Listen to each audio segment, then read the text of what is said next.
بسم اللہ الرحمن الرحیم۔ دنیا کے ہر ذی روح کو صرف ایک بار زندگی ملتی ہے، لہذا یہ ناممکن تھا کہ برادر کبیر مرنے کے بعد دوبارہ زندہ ہو جاتا۔ وہ اور منڈولا خیال خوانی کے ذریعے اس کی موت کے وقت موجود تھے۔ ٹیلی پیتھی کے علم نے بتایا تھا کہ وہ ایک دشمن کی گن سے چلنے والی گولی کھا کر مردہ ہو گیا تھا۔ چلبلی چلبلی کی آواز اور لہجہ کہہ رہا تھا کہ وہ برادر کبیر ہے۔ جب وہ پہلی بار اس کے دماغ میں گئی تھی تو اس نے اسے چلبلی کہا تھا۔ کسی اور نے اب تک اس کے لیے ایسا لفظ استعمال نہیں کیا تھا۔ اس لفظ کے حوالے سے بھی وہ برادر کبیر ہی تھا۔ وہ بے یقینی سے بولی، تم بہروپیے ہو، برادر کبیر نہیں 04 ہو۔ برادر کبیر مر چکا ہے اور مرنے والے دوبارہ زندہ نہیں ہوتے۔ وہ بولا، میرے متعلق عرض ہے کہ کے برادر کبیر زندہ ہوتا ہے ہر جورو جفا کے بعد۔ تم نے اب سے پہلے بھی کئی بار آزمایا ہے کہ میں مرتا رہا، تمہاری سوچ کی لہریں مجھے ڈھونڈتی رہیں۔ جب میری موت کا یقین ہو گیا تو میں پھر زندہ ہو گیا اور تمہاری سوچ کی لہروں نے مجھے اسی طرح پا لیا جیسے ابھی پا رہی ہیں۔ لیکن اب سے پہلے تم آپ مرتے تھے اور پھر کسی دن زندہ ہو کر مجھے حیران کر دیتے تھے۔ اس باری میں نے اپنی آتما شکتی سے دیکھا تھا کہ دشمن نے تمہیں گولی ماری ہے۔ کیا تم نے دشمن کے دماغ میں جا کر تصدیق کی تھی کہ اس نے اصلی گن سے مجھے اصلی گولی ماری تھی؟ اور کیا تم نے مجھے گولی کھا کر لہو لہان ہوتے دیکھا تھا؟ وہ سوچ میں پڑ گئی، چونکہ گولی مارنے والے دشمن کو جانتی نہیں تھی، اس کی آواز بھی نہیں سنی تھی، اس لیے اس کے دماغ میں جا کر تصدیق نہیں کر سکتی تھی کہ گن اور گولی اصلی تھی یا نکلی۔ پھر پہلے بھی کئی بار برادر کبیر کا دماغ مردہ ہو چکا تھا، اس بار بھی مردہ ہو گیا تھا۔ اگر اس کی سوچ کی لہروں کو دماغ میں جگہ ملتی تو وہ معلوم کر سکتی تھی کہ گولی کھا کر وہ لہو لہان ہوا ہے یا نہیں۔ وہ ہنستے ہوئے بولا، جب میری چال بازیوں سے دشمن چکراتے ہیں تو مجھے بڑی مسرت اور تسکین حاصل ہوتی ہے۔ تم نے میری موت کا منظر دیکھا تھا، میں پھر وہی منظر تمہیں دکھا سکتا ہوں، صرف 1 منٹ کے لیے جاؤ۔ اس نے سانس روک لی۔ دیوی کی سوچ کی لہریں اس کے دماغ سے نکل گئیں۔ اس نے اپنی جگہ سے اٹھ کر ویڈیو کیسٹ نکالا، اسے VCR میں لگایا، پھر ٹی وی آن کر کے کیسٹ پلے کر دیا۔ اسکرین پر وہی منظر آنے لگا، ایک جاسوس تیزی سے کار ڈرائیو کر رہا ہے، دشمن کی گاڑی اس کا تعاقب کر رہی ہے۔ جب اسکرین پر ایسا منظر چلنے لگا تو وہ صوفے پر بیٹھ کر ویڈیو فلم کے جاسوس کے دماغ پر مسلط ہو گیا۔ پھر اس نے دیوی کو کال کیا۔ اس نے دماغ میں آ کر دیکھا برادر کبیر اسی طرح ساحلی سڑک پر گاڑی چلا رہا تھا جسے وہ پہلے دیکھ چکی تھی۔ پارس اس ویڈیو فلم کے جاسوس کے دماغ پر پوری طرح مسلط تھا اور دیوی پارس یعنی برادر کبیر کے دماغ میں تھی، اس لیے یہی سمجھ آ رہا تھا کہ اس وقت برادر کبیر تیزی سے کار ڈرائیو کر رہا ہے۔ آگے جا کر 2 کاروں نے آگے اور پیچھے سے اس کا راستہ روک لیا۔ وہ اپنی کار سے نکل کر بھاگنے لگا۔ ایسے ہی وقت دونوں کاروں سے آنے والوں نے باہر آ کر اپنی گنوں سے فائرنگ شروع کر دی۔ برادر کبیر بھاگتے بھاگتے لڑکھڑایا اور کراہتے ہوئے گر پڑا، پھر گرتے ہی ہمیشہ کے لیے ٹھنڈا ہو گیا۔ جیسے ہی اس کا دماغ مردہ ہوا، دیوی کی سوچ کی لہریں پھر باہر نکل گئیں۔ پارس نے فوراً ٹی وی اور VCR کو آف کر دیا۔ ادھر دیوی چند لمحوں تک حیرانی سے سوچتی رہی، یہ تو بالکل وہی واقعہ ہے۔ آج برادر کبیر کو دوسری بار گولی لگی ہے، وہ پھر سے مردہ ہو گیا ہے، کیا پھر سے زندہ بھی ہو جائے گا؟ وہ پھر اس کے دماغ میں آئی تو حیرانی سے بولی، تم نے اپنے دماغ میں بالکل وہی واقعہ دہرایا ہے۔ مجھے ایسا لگ رہا ہے جیسے میں نے ایک فلم کو دوسری بار دیکھا ہو۔ میں تمہیں اپنے دماغ میں اور بھی دوسری کئی ایسی فلمیں دکھا سکتا ہوں جن میں مجھے صرف گولی نہیں لگتی، میں کسی حادثے میں پہاڑی سے گر کر یا کسی بم بلاسٹ میں مر جاتا ہوں، یا کوئی مجھے دھوکے سے زہریلا انجیکشن لگا دیتا ہے۔ میرے پاس موت کا اتنا سٹاک ہے جتنا کہ مجھے جینے کا سلیقہ آتا ہے۔ دیوی تھوڑی دیر کے لیے خیال خوانی بھول گئی۔ برادر کبیر کی زندگی کا یقین آنے کے بعد اس کا سر چکرا ٹکرا رہا تھا، اس نے دونوں ہاتھوں سے سر کو تھام لیا تھا۔ بڑے عجیب اور خطرناک چکر باز سے پالا پڑا تھا۔ وہ کشمیر کے سلسلے میں یہ چیلنج کر کے اپنی موت کا ناٹک کھیل رہا تھا کہ جب تک بھارتی فوجیں کشمیر سے نہیں جائیں گی اور کشمیری باشندوں کو اپنے مستقبل کا فیصلہ کرنے کی آزادی نہیں دی جائے گی، تب تک وہ اپنے ایک بھی بھارتی شخص کو مشین کے ذریعے ٹیلی پیتھی نہیں سکھائے گی، اور اگر دھوکے سے اور رازداری سے سکھانا چاہے گی تو پچھلے 6 بھارتی خیال خوانی کرنے والوں کی طرح اس کے نئے خیال خوانی کرنے والے بھی حرام موت مارے جائیں گے۔ پھر برادر کبیر نے اپنی موت کا یقین دلا کر اسے خوش فہمی میں مبتلا کر دیا کہ اب وہ کسی رکاوٹ کے بغیر اپنے ٹیلی پیتھی جاننے والے پیدا کر سکتی ہے۔ اس نے 7 پیدا کیے، نتیجہ سامنے آ گیا، وہ 7 مارے گئے، حتیٰ کہ خیال خوانی کرنے پر پربھا رانی بھی ہاتھ سے نکل گئی تھی۔ یہ بھی واضح ہو گیا کہ پربھا رانی کو اغوا کرنے والے نے کاغذ پر BK لکھا تھا، وہ دراصل برادر کبیر کا مخفف تھا۔ اس وقت دیوی سوچ بھی نہیں سکتی تھی کہ اس کی ڈمی کو کسی مردے نے اغوا کیا ہوگا۔ وہ پھر اس کے پاس آئی، وہ بولا، آؤ صنم، جاؤ صنم، گھر ہے۔ اس نے کہا، تم نے میری پربھا رانی کو اغوا کیا ہے، تم نے پرنسس آئی لینڈ کے محل میں اسے دیوی بنا کر میرے حوالے کیا تھا، میں اس کے جسم و جان کا مالک بن چکا ہوں، اس لیے میری ملکیت ہے۔ تم نے میرے ایک بھی خیال خوانی کرنے والے کو زندہ چھوڑا، پربھا پسند آ گئی ہے، اس لیے اسے زندہ رکھا ہے۔ تمہیں جو کچھ بھی کہنا ہے سپر ماسٹر کے دفتر میں کسی کو بندی بنا کر کہو، وہاں میری ایک ساتھی سائے سے گوشت پوست میں ظاہر ہو گئی ہے، میں وہاں جا رہا ہوں۔ وہ ہیڈ کوارٹر کے ہسپتال کی ایک لیڈی ڈاکٹر کو اعلی کار بنا کر سپر ماسٹر کے دفتر میں آئی۔ وہاں ایک میز کے اطراف سپر ماسٹر، تینوں افواج کے اعلیٰ افسران تھے۔ لکی سیمن ایک کرسی پر بندھی ہوئی تھی، کرسی کے دونوں ہاتھوں سے اس کے دونوں ہاتھ ہتھکڑیوں کے ذریعے جکڑے ہوئے تھے۔ پارس نے ایک فوجی جوان کو اعلی کار بنایا، پھر دفتر کے اندر آ کر بولا، ہیلو ایوری باڈی، جیسا کہ تم سب نے میری ساتھی کی زبانی سنا ہے کہ برادر کبیر زندہ ہے تو پھر زندہ ہے، اور میں یہاں اپنی زندگی کا ثبوت دے رہا ہوں۔ دیوی نے لیڈی ڈاکٹر کے ذریعے کہا، یہ درست کہہ رہا ہے، برادر کبیر کی زندگی کی تصدیق کر چکی ہوں، یہ ہمارے درمیان موجود ہے۔ اس نے میرے اب تک 13 ٹیلی پیتھی جاننے والوں کو ختم کر دیا ہے، آخری پربھا رانی تھی جسے اغوا کر لیا ہے۔ سپر ماسٹر نے کہا، ہم برادر کبیر سے درخواست کریں گے کہ دشمنی بہت ہو چکی، اب ہمیں دوستی، امن اور سلامتی کا راستہ اختیار کرنا چاہیے۔ میری دشمنی تم سب کی اسلام دشمنی سے ہے، سمجھاؤ کہ یہ اپنے بھارتی حکمرانوں کو سمجھائے وہ کشمیر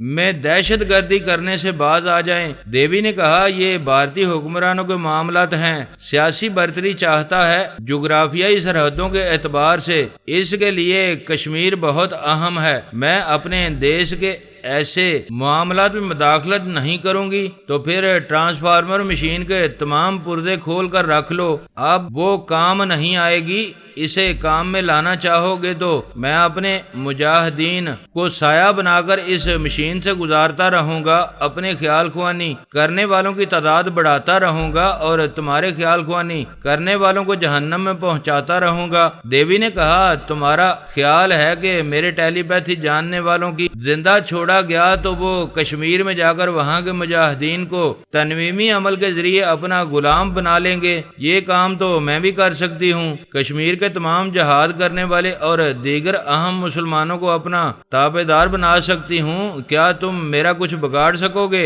کیا میرے سائے تک کبھی پہنچ سکو گے؟ میں ابھی تمہارے بات کا جواب دیتا ہوں، پہلے تھوڑا سا زہر پی لوں، ایک گلاس پانی منگواؤ۔ کیا زہر پی کر مرنا چاہتے ہو؟ یہ ابھی معلوم ہو جائے گا۔ دیوی کی ہدایت پر سپر ماسٹر نے انٹرکام کے ذریعے ڈاکٹر سے کہا، تھوڑا سا ایسا زود اثر زہر لاؤ جو چشمے زدن میں پینے والے کا کام تمام کر دے۔ حکم کی تعمیل ہوئی، زہر بھی آ گیا اور پانی کا جگ اور گلاس بھی آ گیا۔ فوجی جوان نے پارس کی مرضی کے مطابق آگے بڑھ کر اس میں پانی بھرا، پھر زہر کی شیشی کھولی۔ ڈاکٹر نے کہا، ذرا احتیاط سے، یہ بڑا مہلک ہے، اس کا ایک قطرہ حلق میں اترے گا تو مرنے والے کا رنگ سیاہ پڑ جائے گا۔ پارس نے اس فوجی جوان کے ذریعے گلاس کے پانی میں ایک قطرہ ڈالا، پھر کہا مائی ڈیئر لکی، اسے پی جاؤ۔ دیوی نے کہا تمہاری ایک ساتھی مرے گی تو میرا کلیجہ ٹھنڈا ہو جائے گا، مگر اس کے ہاتھ جکڑے ہوئے ہیں، تم اپنے ہاتھوں سے۔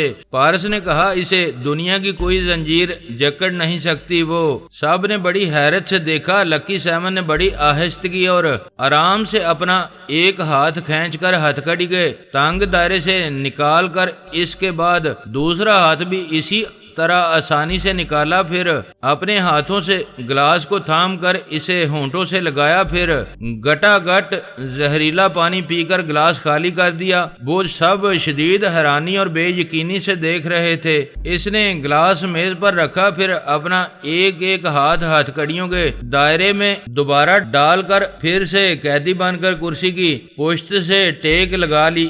اس طرح آرام سے بیٹھی رہی۔ سب اسے پلکیں جھپکائے بغیر ایسے دیکھ رہے تھے جیسے وہ اب تب میں زہر کے اثر سے مرنے والی ہو، مگر وہ زیر لب مسکرا رہی تھی۔ پارس نے کہا یہی لڑکی سایہ بن کر دیوی کے خیال خوانی کرنے والوں کے اندر جاتی تھی اور تھوک کر چلی آتی تھی۔ اس کا زہریلا لعاب دہن انہیں ہلاک کر دیتا تھا۔ یہ بات ڈاکٹروں کی سمجھ میں نہیں آتی تھی کہ ہلاک ہونے والوں کے اندر زہر کیسے پہنچتا ہے۔ وہاں کھڑے ہوئے ڈاکٹر نے کہا یہ بلیک کوبرا کا زہر ہے، میں زندگی میں پہلی بار یہ ناقابل یقین منظر دیکھ رہا ہوں۔ یہ لڑکی ناگن سے بھی زیادہ زہریلی ہے۔ پارس نے کہا ابھی دیوی کہہ رہی تھی کہ وہ تنہا کشمیری مجاہدین کو اپنا غلام بنائے گی تو میں اس کا کچھ نہیں بگاڑ سکوں گا۔ لڑکی دیوی کی بات کا جواب ہے کشمیر میں جتنے بھارتی فوجی ہیں یہ تمام فوجی جوانوں اور افسروں کے اندر سایہ بن کر جایا کرے گی اور تھوک کر آ جایا کرے گی۔ ہاں تو دیوی جی، کیا تمہاری بات کا یہ جواب کافی ہے؟ دیوی شدید حیرانی سے لکی سیمن کو دیکھ رہی تھی۔ اس نے پوچھا یہ اتنی زہریلی خطرناک لڑکی کون ہے؟ یہ ایک عجوبہ ہے، MIM کی ایک مجاہدہ ہے۔ اب تک تم میرے دماغ میں آ کر چکراتی رہیں، اس کے دماغ میں جاؤ گی تو 14 طبق روشن ہو جائیں گے۔ دیوی نے ابھی تک اس کے دماغ میں جانا ضروری نہیں سمجھا تھا۔ برادر کبیر کے دوبارہ زندہ ہونے پر الجھ کر رہ گئی تھی۔ اس خیال خوانی کی پرواز کی سامنے بیٹھی ہوئی لکی سیون کے دماغ میں پہنچی تو اس نے ہنستے ہوئے سانس روک لی اور کہا کوئی مجھے گدگدا رہا ہے، مجھ سے گدگدی برداشت نہیں ہوتی۔ دیوی نے کہا ارے تم تو وہی لڑکی ہو جو سایہ بن کر پیدا ہونے والے بچے کو لے گئی تھی، بچے کے لیے ایک جنرل سٹور سے کچھ چیزیں خرید رہی تھی۔ میں نے تمہارے دماغ میں پہنچنا چاہا تو تم نے گدگدی محسوس کرتے ہوئے سانس روک لی تھی۔ اس بیچاری کو تمہاری وہ آتما شکتی بھی گدگداتی ہے جس کے ذریعے تم یوگا جاننے والوں کے اندر بھی پہنچ جاتی ہو۔ اتنے بڑے ملک کا سپر ماسٹر، تینوں افواج کے اعلیٰ افسران، امریکی اور اسرائیلی، ٹیلی پیتھی جاننے والے سب ہی تمہارے آگے بے بس ہیں۔ داؤد منڈولا جیسا شاطر چال باز بھی تمہیں اپنے اندر آنے سے نہیں روک سکتا۔ سپر ماسٹر اور فوج کے اعلیٰ افسران اندر ہی اندر اپنی توہین محسوس کر رہے تھے۔ کسی نے سر جھکا لیا تھا، کوئی بے چینی سے کرسی پر پہلو بدل رہا تھا۔ سپر ماسٹر نے ذرا ڈٹائی سے کہا مسٹر کبیر، ہمیں دیوی جی کے خلاف بہکانے کی کوشش نہ کرو۔ بے شک انہوں نے اپنے مقابلے میں ہمیں کمتر بنا کر رکھا ہے، لیکن انہیں کبھی ہمیں اور ہمارے ملک و قوم کو نقصان نہیں پہنچایا۔ پھر تو آپ کا فرض ہے کہ آپ دیوی جی کے نقصانات کو پورا کریں، ان کے احسانات کا بدلہ چکائیں۔ ہم تو دیوی جی کے کام آنا چاہتے ہیں لیکن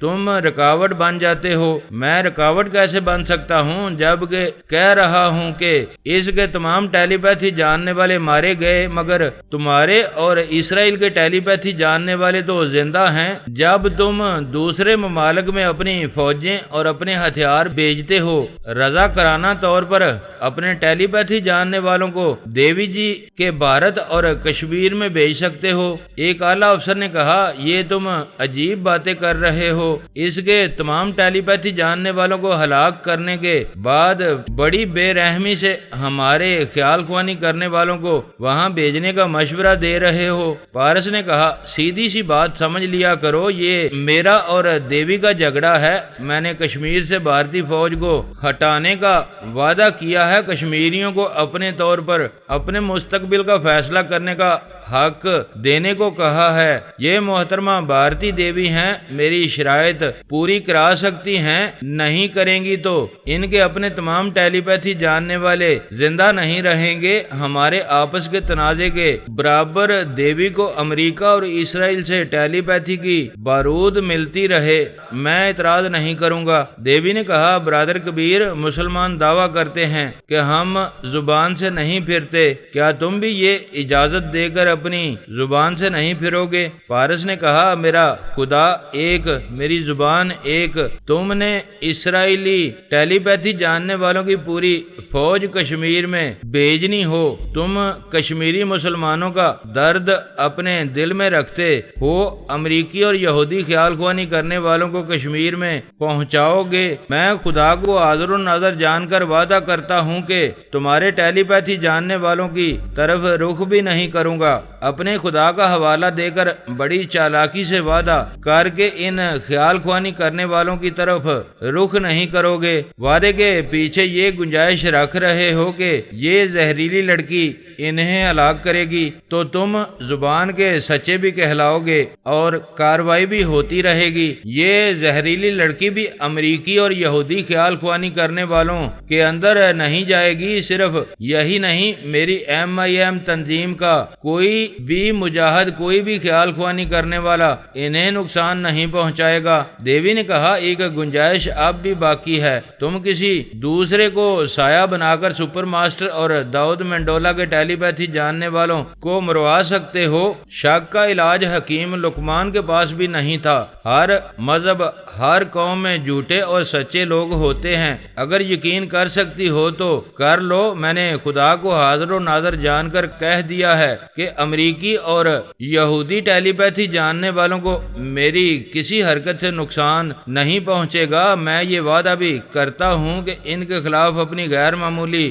گولیاں بھی استعمال نہیں کروں گا۔ اور کوئی شک و شبہ رہ گیا ہے تو بولو۔ وہ بولی، اب کوئی شبہ نہیں رہا، یہ بات صاف ہو گئی ہے کہ تم اپنے چیلنج کے مطابق کسی بھارتی شخص کو ٹیلی پیتھی سیکھنے نہیں دو گے۔ میں اپنے کسی بھارتی خیال خوانی کرنے والے سے کوئی فائدہ نہیں اٹھا سکوں گی، البتہ امریکی اور یہودی ٹیلی پیتھی جاننے والوں سے جب چاہوں کام لے سکوں گی، حتیٰ کہ کشمیریوں کے خلاف بھی انہیں استعمال کروں گی۔ تو تم انتقامی کاروائی نہیں کرو گے؟ ہاں، نہیں کروں گا، یہ ایک مرد مومن کی زبان ہے۔ سپر ماسٹر اور تمام اعلیٰ افسران خوش ہو کر ایک دوسرے کو کہنے لگے۔ ایک اعلیٰ افسر نے کہا، مسٹر کبیر، تم واقعی ہمیں دیوی کے کام آنے اور اپنے فرائض ادا کرنے کی آزادی دے رہے ہو۔ لکی 7 نے کہا، پھر تو ہماری آپس کی دشمنی ختم ہو چکی ہے، کیا میں ان ہتھکڑیوں سے اپنے پاؤں نکال لوں؟ پارس نے کراہتے ہوئے کہا،